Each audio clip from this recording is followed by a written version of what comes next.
Hello guys, আজকে আমরা খাবো আম মাখা। তো বন্ধুরা, তোমরা সবাই কেমন আছো? আমি তো খুব ভালো আছি। আজকে দেখো, তার জন্য এখানে কয়েকটা আম নিয়ে এসেছি, আর আমার বোন এখন এক এক করে সবগুলো আম ছুলে নিচ্ছে। দেখো, দুটো আম ভালো করে ছোলা হয়েছে। এখানে আমগুলো জলের মধ্যে রেখে ওইটার মধ্যে ভালো করে ছুলে নিয়েছি সবগুলো আম। তো এখন আরেকবার ভালো করে এগুলো ধুয়ে নিলাম। আজকে বেশি আম নেওয়া হয়নি, শুধুমাত্র 5টাই নেওয়া হয়েছে। তো এক এক করে এখন সবগুলো আম ভালো করে পলে নিচ্ছি।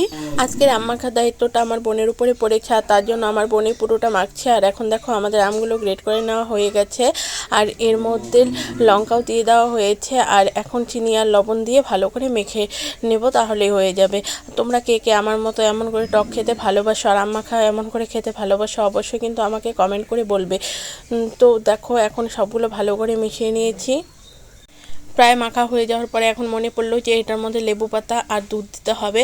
তার জন্য দেখো, এখন ছোট ছোট করে লেবু পাতাগুলো ছেড়ে তাতে দিয়ে দিলাম। আর কড়াইতে অল্প একটুই মাত্র দুধ ছিল, তাই কড়াইটার পুরোটা ঢেলে এখানে দুধটা দিয়ে দিয়েছি।